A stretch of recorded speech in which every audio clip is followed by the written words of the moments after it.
Nanti di Iqbal ada 2 jenis ego. Yang pertama namanya ego efisien, yang kedua ego apresiatif.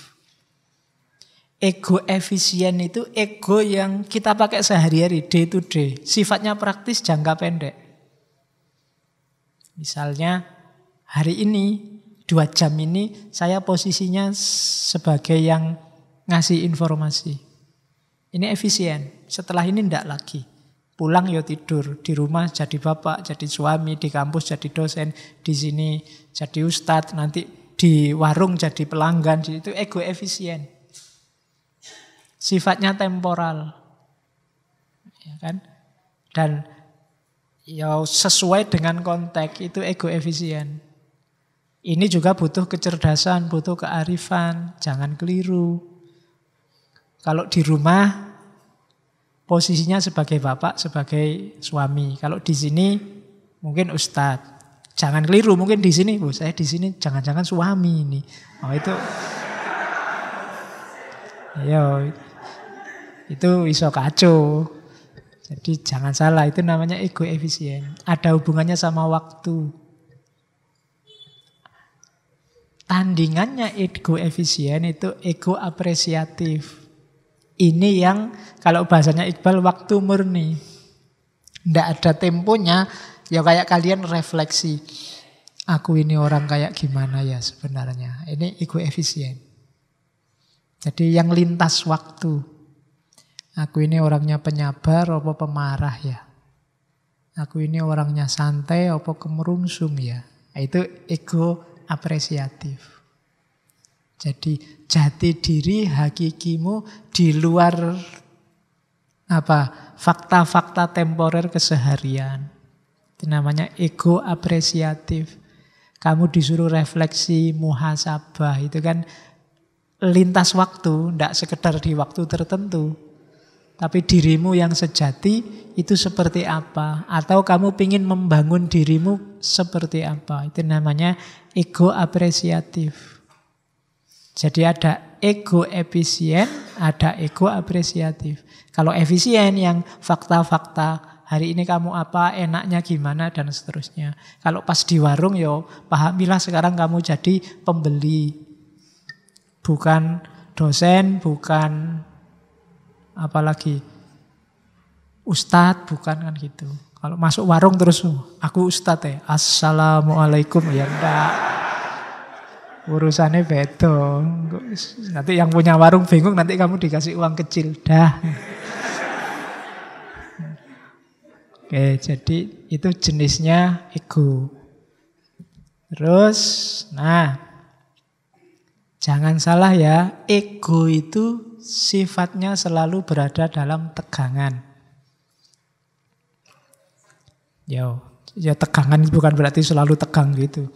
Jadi maksudnya apa? Ego itu selalu dialektis, selalu ditantang oleh realitas sekelilingnya. Dia selalu ditantang oleh lingkungannya. Maka selalu intention. Dia selalu, mauku ini penyabar, tapi ini teman satu ini kok disabar-sabari gini terus ya. Intention. Maunya sih aksinya damai. Tapi ini provokator, ini kok kayak gini, kurang ajar ini ya. Tegangan itu namanya intention. Ketika kamu ingin membangun dirimu sebagai apa, lingkungan sekelilingmu itu jadi antitesisnya, dialektikanya. Ayo gimana kalau begitu? Maunya kamu rajin sholat malam. Tapi begitu mau sholat siaran langsung sepak bola. Mana ini yang didahulukan? Ini kan intention, tegangan. Saya mau rajin belajar Pak. Tapi temanmu sekamar ini ngejak ngobrol, gitaran, ngejak. Piye toh ya, gimana cara? Ini intention, sifatnya selalu begitu. Kuncinya ada di keteguhan dirimu. Ayo gimana menghadapi itu?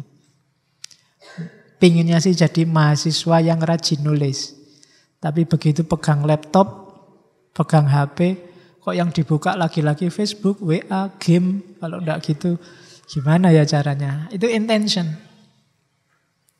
Sudah merancang-rancang, pokoknya satu hari satu tulisan. Tapi begitu megang laptop, ini mulainya gimana? Besok aja ndak ada bahannya, nggak jadi nulis. Ya kan? Itu namanya intention. Egomu ditantang terus oleh kenyataan sekelilingmu.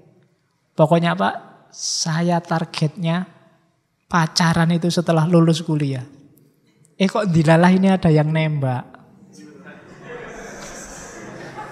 Ya kan, bagus lagi yang nembak. Waduh, gimana ya, sudah ditekati pacaran nanti, tapi eman-eman ini kalau ditolak. Itu namanya intention. Jadi jangan salah, ya ndak santai-santai ketika tadi kamu matok kreativitas berdasarkan kebebasanmu, kamu ingin jadi apa. Karena kamu akan berhadapan dengan lingkungan yang dinamis, yang berubah terus. Saya pinginnya jadi sufi, Pak. Biasanya kan sufi yang diincer karomahnya, Pak. Saya bisa jalan di atas air, bisa Jumatan ning Mekah, kan cita-citamu itu. Ya. Jadi cuma ya pingin puasa terus-terusan, Pak. Nah, itu kan begitu kamu puasa temanmu, makan yuk tak traktir. Oh, itu cobaan luar biasa itu. Jadi wis niat poso malah ditraktir makan. Kan sering kayak gitu. Nah, itu namanya tegangan. Jadi ego kita itu selalu intention. Selalu dalam kondisi tegang. Santai-santai ingin maju, tiba-tiba ada halangannya. Kan itu langsung tegang kamu. Waduh, gimana ini? Selalu begitu. Oke, jadi karakternya itu. Karakter selanjutnya, ego itu karakternya selalu bebas. Di depan sudah banyak dijelaskan, cuma perhatikan bahwa ada ego itu yang ketika ada halangan tadi, ada tegangan tadi, dia punya karakter syawal. Syawal itu bukan satu Idul Fitri, tapi syawal itu artinya manut, ikut saja dengan lingkungan. Kalau bahasanya Heidegger namanya Dasman. Manusia yang tidak otentik. Dirimu sendiri hilang. Kamu tenggelam dalam kerumunan. Itu namanya syawal. Jadi jangan mau begitu katanya Iqbal. Ya kamu bebas, cuma gunakan kebebasan itu, jangan lari dari kebebasan itu. Karena begitu kamu lari dari kebebasan, kamu jatuhnya ke kerumunan. Yang kamu lakukan hanya dari niru ke niru. Dari idola satu ke idola yang lain. Tidak pernah jadi dirimu sendiri. Rambutmu niru artis A, bajumu niru artis B, kumismu niru artis C, dan seterusnya. Jenggotmu niru Ustadz A, gaya ngomongmu niru Kiai C, dan seterusnya. Kamu tidak pernah jadi dirimu sendiri yang otentik, itu mana tidak tahu. Itu namanya syawal. Nanti ada orang yang kebalikannya syawal. Adalah orang yang is gitu aja rindu. Kadang diartikan cinta. Para pecinta itu tidak syawal, kebalikannya. Para pecinta itu lingkungan diserap ke dalam dirinya. Kalau syawal, dirimu yang diserap oleh lingkungan.